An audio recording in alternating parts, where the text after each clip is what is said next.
Good morning, traders. Welcome to today's market review. This is Fred Razak at CMTrading. Today is September 20th, 2021, and today is Monday morning. So welcome back, everybody, and we're coming back to a market that's tumbling across the board. We had a sell-off on Friday, and that's extended to today in pre-market. Now, there's no major economic events scheduled for today, but out of Canada, we do have general elections, so you do want to know what's coming out. Now, looking at the various markets, starting out with the Forex symbol, the US dollar is stronger versus the major pairs as the major pairs tumble versus the USD, and that's really works in tandem with the indices, the Dow Jones and the NASDAQ, both tumbling. 395 points on the Dow Jones pre-market. Now looking at commodities, gold breaking support at 1760.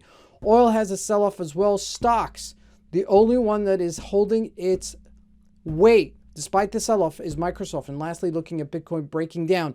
So let's take a look at the markets and see what we can expect from today's trading.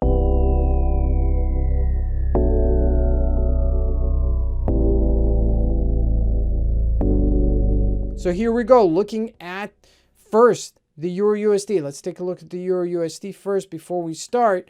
And at the Eur Usd, we're going to take a look at a daily chart of the Eur USD. You could see this is a major correction from 1890. I mean, this is like just perfect. It took us to our resistance-ish level, like as if it knew it was going there, and then it just sold off, didn't break that resistance-ish level. It couldn't sustain itself. And that's also because the Dow didn't break above 35,500. And sure enough, look at where we're at, 1717 right now. We're only about 60 pips away from our lows of 1650. And that's a major correction for the euro. Now looking at the Aussie USD, also corrected itself down to 72. The GBP as well corrected itself and breaking that 37-ish support. And these are all dailies. And this is why it's very important. Now, I don't want to, jump on this bandwagon and chase this down here. The move has already been made, so I'm looking for a counter move. The question is when are we going to get that counter move? And I don't like to jump into something where you have, as the saying goes, a knife that's falling. You don't try to catch a knife that's falling, and that's exactly the type of situation we're at.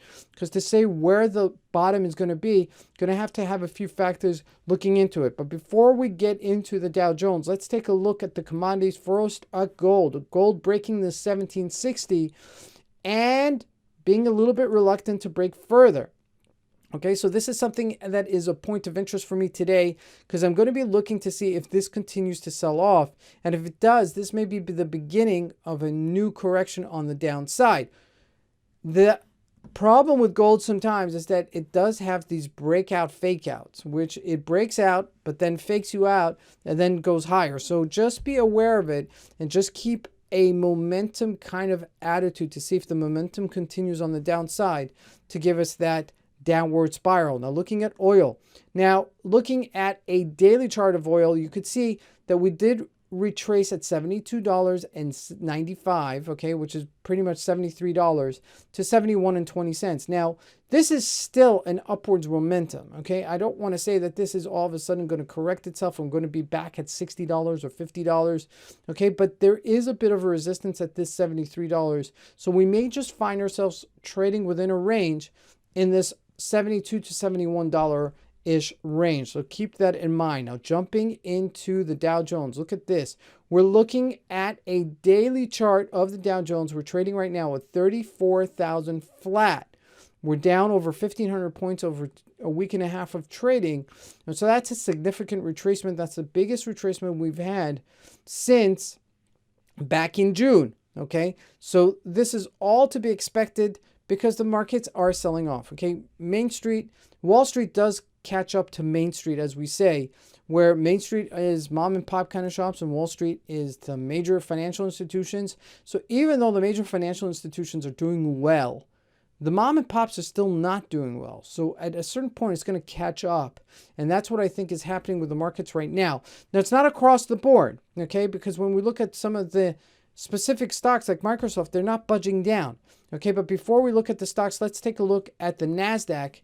It did tumble as well to 15,000 from 15,700-ish level.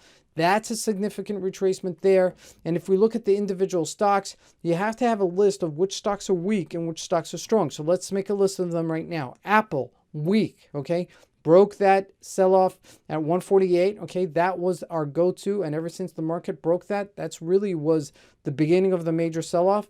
If we look at Facebook, also weak. Okay, so that's my list of weak stocks. Now let's make my list of strong stock. Microsoft didn't budge down. It's still at 299. I would have expected it to be at 287, 290, but it's at 299, only $4 off of its all-time highs. Amazon also, did it budge down? Not really. Okay, if we look at Alcoa, also, yeah, it sold off from $51, but not at the same ratio. So there are still some stocks that are showing me strength.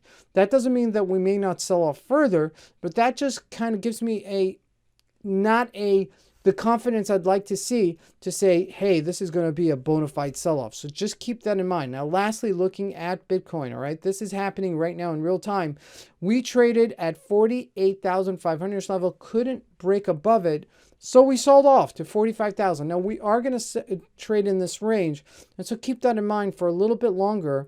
Okay, so as it gets maybe closer to the 44,400 level, it becomes a little bit interesting to possibly buy a little bit in the anticipation it's going to go higher. So lots happening this week. Thanks, everybody. Have a great trading day. Thank you.